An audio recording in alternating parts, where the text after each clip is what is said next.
listener production.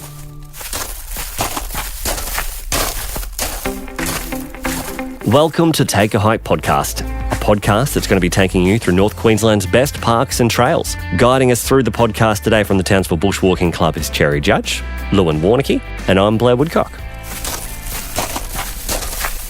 I've got to say, you can definitely feel the turn of the weather, right? Like, it is getting hotter at the moment. It is definitely stunning. I absolutely love this weather at the moment. It's perfect down on the Strand, a bit of supping in the morning, then the wind picks up in the afternoon. It's just perfect in my opinion. It's been beautiful. Actually, beach walks are great right now. It's stunning. I prefer the Townsville winter. I mean, yes, it is nice, but this is the moment just before you know you're not going to enjoy going outside for the next couple of months. But if you are heading outside, perhaps we need to focus our attention to some watering holes or some activities around swimming locations. And in my opinion, and I'm not the expert by any means, but Jourama Falls has got to offer some of the best, from the rock pools down the bottom to up the top. And the reason I bring it up is I've never been up the very top, and knowing you guys, I reckon you guys have been up there many times, adventured and had a lot of fun. So can we talk about Jourama Falls this week? From a family perspective, it's just such an easy day trip to access, without much difficulty actually. And good options as well, right? Yeah, there's 3 different options that I can think of. So the first one is take a picnic and your family or friends and follow the signs to Jourama Falls. And the road's been done up to now, so it's actually really easy to get to. You can choose to camp there. There's a beautiful camping ground with showers that National Parks has maintained really, really well. And the walking tracks lead to these waterfalls that are almost like terraces, really. 100 metres in, there's a spot to the right you can turn down into Waterview Creek there and swim.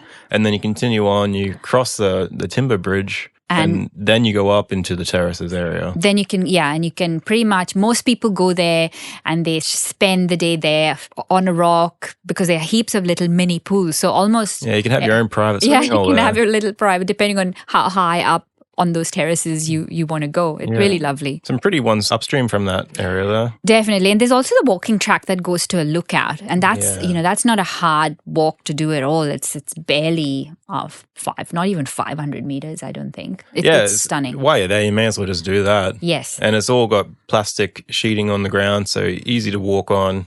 Non-slip. It's all marked. So it's a beautiful day trip to do. It's barely 40 minutes out of town. Perfect.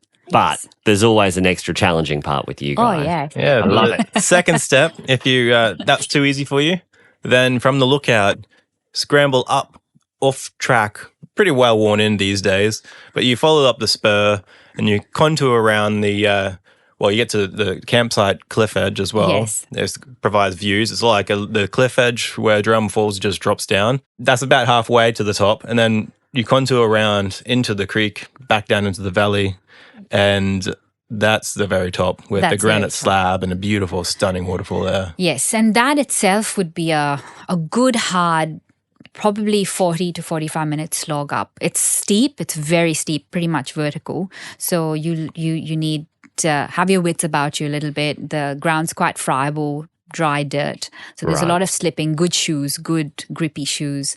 And you end up using a lot of, if you have gloves, that would be great because you end up using a lot of the tree roots and the branches to help yourself climb. Yeah, it's probably about an hour from the car park, but you might allow an hour and a half. Yeah, easy up, going up and coming down. So you can make that your walk in itself, go up there, have tea at the very top and then come back down. But coming back down is slippery as because it's just so steep. It doesn't end there. You can keep going further into Option 3. Where it gets steeper still. So you cross the creek at this point. And is this the famous black hole we're talking about? Yeah. Right, okay. Good one. I'm with you now. From that point on, so after the steep hike where you come to the top of Jourama Falls, you go further up and it's even steeper. You're making it sound so attractive to do. It's actually beautiful. It's worth it. It really is. Now you're entering back into the rainforest now. Yeah. Previously it was open bushland, right? Yes. And so in the rainforest you have wait a while and gimpy that you need to be out looking for? You really need to be aware. So it's always best to wear full sleeve clothing, like cover yourself, because you do not want to brush against the stinging tree or gimpy, as Lewin was saying. Yeah, so once you cross the creek, you go up steeply, you get to a junction marker, a little circle, and you take a right down, back down into Black Hole. Why is it called Black Hole, actually? And what do you expect when you actually come down, drop into it? Well, I named it Black Hole after looking at it on Google Maps. It was just a big black dot, and this was when I was a teenager.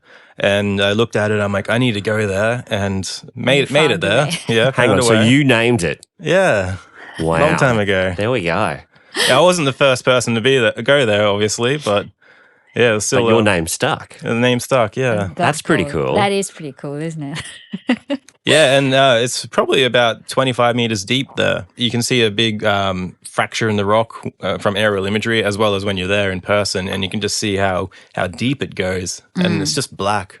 That's insane. It's beautiful water to swim in. It's actually really lovely. The water comes out of this canyon, I suppose, and cascades down the rock as a little waterfall. And then if you wanted to, instead of going back along the track, you could walk downstream on the creek, and there's another few waterfalls along the way back to the top of the Jourama Falls. And then from the top of Jourama Falls, you take the track back down that contours around and goes down the spur back to the lookout. From my understanding, and again, this is just from my brief knowledge, you can actually keep on going all the way through to Paluma from the top of Jourama. Is that right? Yes, correct. That's crazy. How long would that take?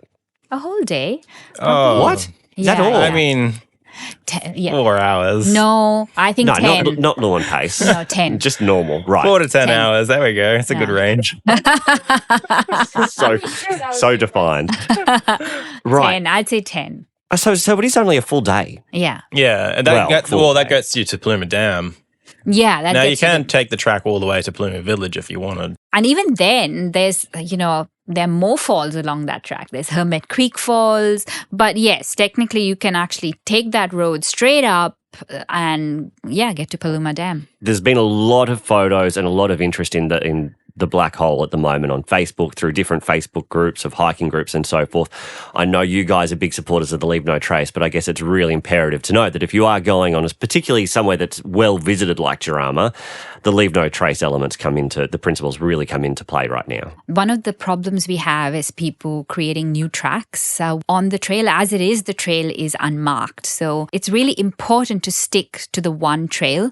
And so the best way to do this is to contact the Townsville Bushwalking Club, and we can, give you guidelines, maps to help you. And if you do cut yourself a new trail, which ideally you shouldn't, don't mark it so that other people don't follow it and make 5 new trails. So that's a key principle on this track for sure. Yeah, there's some nice guidelines called Walk Softly on how to don't trail braid and things like that. Yeah. Trail braiding, you've touched on it, is where you go off track to avoid a mud hole or fallen tree or whatever it is, and you just widen the path. And so instead of having everybody walking in a single file, the trail in parts, you can see it in Tasmania, like all the swamps areas, like the lowlands, Even the South Coast Trail, they used to be so unmaintained, but now due to obviously the trail braiding to avoid all the mud that's down there, it used to go to 3 or 4 meters wide. Now they've just boardwalked the whole thing. Exactly, yeah. So boardwalking is an option that people have done. Yes. Infrastructure to support the human traffic. One of the other elements as well is that Jourama has a beautiful campsite. And I think, I'm not 100% sure, but I think Jourama has fire pits at the official campground, but you bring your own firewood. We have been at national park campgrounds where there have been designated fire pits, like at Wallerman Falls for sure, and we have seen people travel around in their utes chopping firewood from national park, and that's a big no-no. You do not do that. So go get your own firewood from your own property or officially, fire. And have a responsible fire. That's in a correct. designated spot. Yeah, if you don't have firewood, don't have a fire. Yes. It's pretty simple. So that's one last Leave No Trace. And you have to pay for your camping permit because prior to getting there because there's no internet, right? There's no internet Yeah. at Jourama, so definitely get your camping permit online. All right, guys, are you heading out anytime soon? What's the next big walks for you guys? We've got a few weekends coming up. There's the Ollera Creek weekend. We are going out of town to Barron Gorge Falls, up north. and they are flowing really well.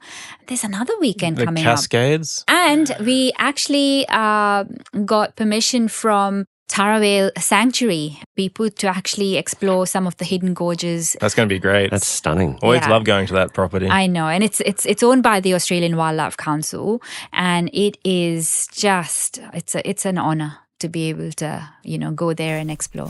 Right, that website again, the Townsville Bushwalking website, what is it again? It's townsvillebushwalkingclub.com. Definitely sign up to our mailing list. And you can find us on Facebook and Instagram. Some great walks coming up. Make sure you check it out. Stay safe out on the trail, guys, as you go exploring, and we'll catch you next time.